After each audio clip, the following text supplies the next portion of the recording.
दोस्तों, स्वागत है आपका हमारे YouTube चैनल मैजिकल टेल्स की रोचक कहानियों में।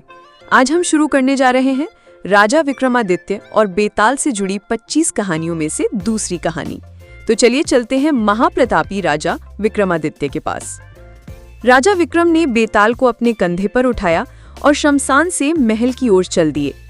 बेताल फिर बोला, राजन, मैं आपको एक और कहानी सुनाता हूँ, लेकिन ध्यान रहे, यदि उत्तर जानते हुए भी आप चुप रहे तो आपका सिर फट जाएगा, और यदि बोल पड़े तो मैं उड़कर फिर अपने पेड़ पर जा बैठूंगा। राजा ने मौन संकेत किया कि वे तैयार हैं। तब बेताल ने दूसरी कहानी सुनाना शुरू किया।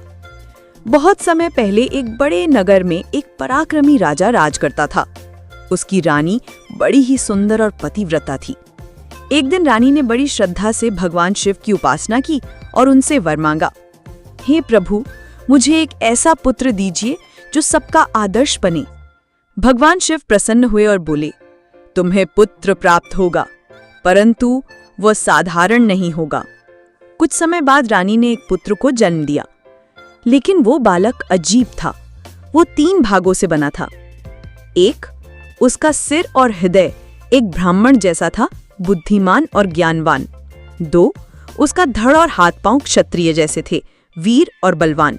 3, उसका स्वभाव और मन वैश्य जैसा था, व्यापार और धन के प्रति रुचि रखने वाला। लोग अक्सर कहते, ये युवक तीनों गुणों का संगम है, ब्राह्मण का ज्ञान, क्षत्रिय की वीरता और वैश्य की बुद्धि। जब त्रिविक्रम विवाह योग्य हुआ तो समस्या खड़ी हो गई। प्रश्न ये था कि उसे किस वर्ग की कन्या से विवाह करना चाहिए। यदि उसका विवाह ब्राह्मण कन्या से हो तो कहा जा सकता है कि उसमें क्षत्रिय और वैश्य गुण भी हैं जो ब्राह्मण से अलग हैं। यदि उसका विवाह क्षत्रिय कन्या से हो तो उसमें ब्राह्मण और वैश्य के गुण हैं, और यदि उसका विवाह वैश्य कन्या से हो तो उसके ब्राह्मण और क्षत्रिय स्वभाव का क्या होगा। राजा और रानी बड़ी दुविधा में पड़ गए। इतना कहकर बेताल ने राजा विक्रम से पूछा, राजन, आप ही बताइए, त्रिविक्रम का विवाह किस वर्ग की कन्या से होना चाहिए? क्या ब्राह्मण कन्या से, क्या क्षत्रिय कन्या से, या फिर वैश्य कन्या से? सही उत्तर बताएं। विक्रम का उत्तर। राजा विक्रम ने शांत मन से उत्तर दिया, त्रिविक्रम के शरीर का मुख्य अंग धड़ और हाथ पांव क्षत्रिय के हैं। शरीर का आधार यही है। ब्राह्मण का सिर और वैश्य का स्वभाव उसकी विशेषता हो सकती है, परंतु उसका मूल रूप क्षत्रिय है। इसलिए त्रिविक्रम का विवाह क्षत्रिय कन्या से होना उचित है।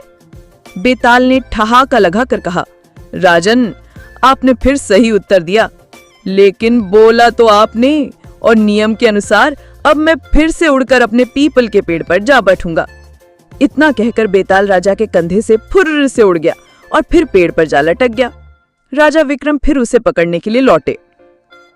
इस कहानी से हमें ये शिक्षा मिलती है, मनुष्य का मूल स्वभाव और आधारभूत प्रकृति ही उसके जीवन का निर्धारण करती है। 2, ज्ञान और व्यापार की चतुराई आवश्यक है, लेकिन जीवन का वास्तविक धर्म शरीर और कर्म के आधार पर तय होता है।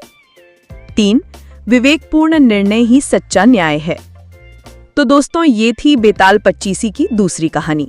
लेकिन याद रखिए, ये तो बस शुरुआत है। अगली बार बेताल राजा विक्रम को और भी कठिन सवालों में उलझाएगा।